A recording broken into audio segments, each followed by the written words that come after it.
Andy, I got to ask you, you had two that stand out, obviously, are Donovan and Patrick Mahomes, but we're in a situation here in Philadelphia where we're going into the second year of Nick Sirianni and Jalen Hurts. How critical is that second year from you guys getting to know one another the first year to the second year when you can really start to see things elevate like we saw with you and Donovan and Patrick?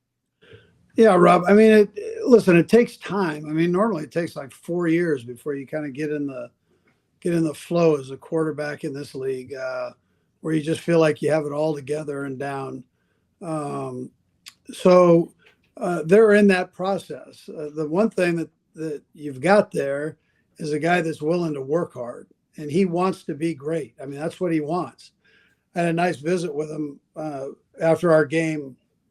What was it, last year? And so he, he sincerely wants to do well, and that's the start. That's the foundation. And with that, with the coaching he's getting from Nick, I mean, that's going to take place, and everybody just has to hang with him. And Nick will deflect some of the stuff that you have to deflect from the public until he feels like he's grounded all the way, and then he flies from there.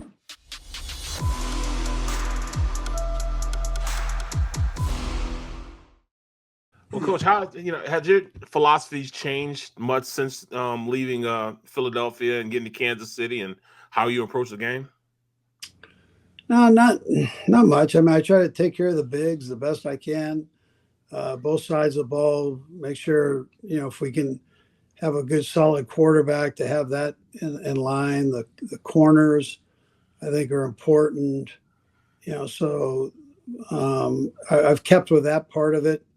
The way I treat the players, I think, is very similar. The media is different now, Barrett, than compared to when you were in the game and when I got in. So it's you've got to deal with that. Everybody's a reporter now. I mean, players included.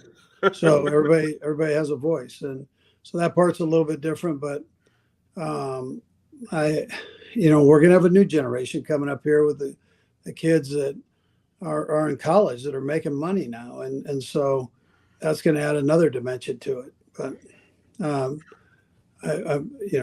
there's no portal here. I know that. So once you're in, man, I got you. I got it. But it's a little different, right? It's a little different. But you got to keep that whole maturation process. This thing's never ending. It's you got to keep growing. And if you get stuck in your ways, you probably need to exit. That's how. Coach, it's almost like these kids may have to take a pay cut now coming to the NFL. We used to play around with that, but it might be true now. Especially if they go to Kansas State. You knew that was coming. Boom. Well, no, I mean, he didn't even bring up the point that I told him that, I was a Missouri guy, coaching Missouri against him. He didn't bring that part up. Oh, my God.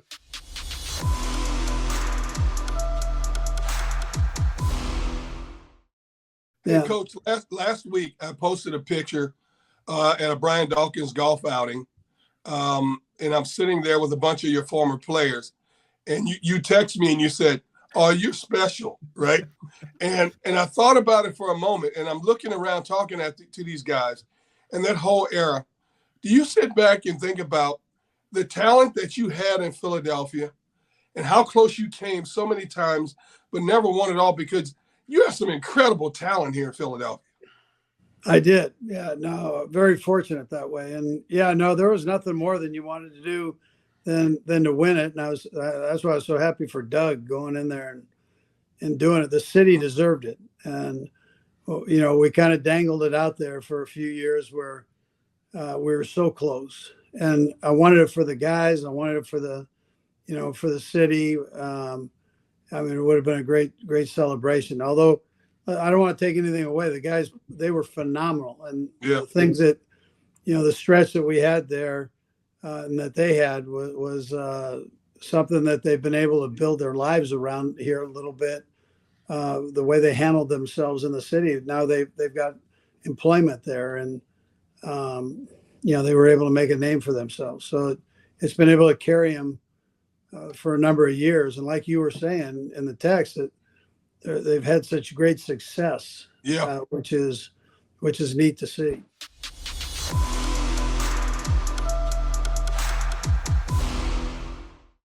If you could finish this sentence for us, Philadelphia fans are, how would you finish that? I'd say great. I'd also tell you they're well educated in the sport. I always felt like they were on the same page as the coach. If you stunk, they let you know it, just like you were feeling. If you did well, they were all in, just like you were feeling as a coach. And they were honest with it. They didn't hesitate to voice their opinion.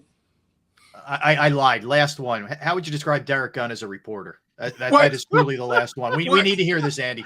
We know it's a dissertation. Yeah, no, now. listen, man. I mean, he's like my homie now because he came out to my house, and we got to see the neighborhood there and all that. So I didn't get to treat him to a Dodger dog. The Dodger Stadium's right there, But no, listen, Derek did it the right way. He was great with the players. Again, he wasn't afraid to ask a tough question, but he also understood, there's some lines, there are personal lines there that you don't want to cross and so on. But I thought he did it the right way, or I wouldn't have come on the show. I would have told him to go eat those fish behind the fish he tells us he catches. Andy. We won't get into that. He got those from the pro bass shop.